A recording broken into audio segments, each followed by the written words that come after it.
आपने कोई इच्छा रखी, वो इच्छा पूरी नहीं हुई, आप दुखी हो गए। आपने किसी से कोई उम्मीद रखी, वो आपकी उम्मीदों पर खरा नहीं उतरा, आप दुखी हो गए। आपने किसी से बहुत प्रेम किया, उसने बदले में आपसे उतना प्रेम नहीं किया, आप दुखी हो गए। आपने किसी पर बहुत भरोसा किया, पर उसने आपका भरोसा तोड़ दिया, आप दुखी हो गए। तो अर्थ क्या हुआ कि किसी से कोई उम्मीद मत रखिए। देखिए, इसका अर्थ ये नहीं होता कि आप संसार त्याग दीजिए, संसार में रहिए पर किसी से उम्मीदें मत रखिए।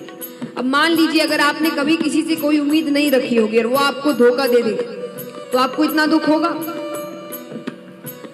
हाँ कि ना? क्यों नहीं होगा? उम्मीद ही नहीं थी।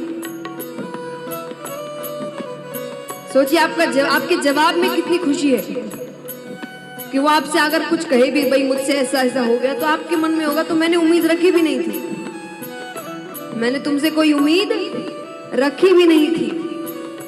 जीवन कितना आसान हो जाएगा। तो संसार में रहिए, अपने फर्ज निभाइए, पर इनसे उम्मीदें मत रखिए, क्योंकि ये कोई आपका साथ नहीं देने वाला। एक भी व्यक्ति, जीवन में हर व्यक्ति आपको एक ना एक बार तो धोखा देगा, हर व्यक्ति।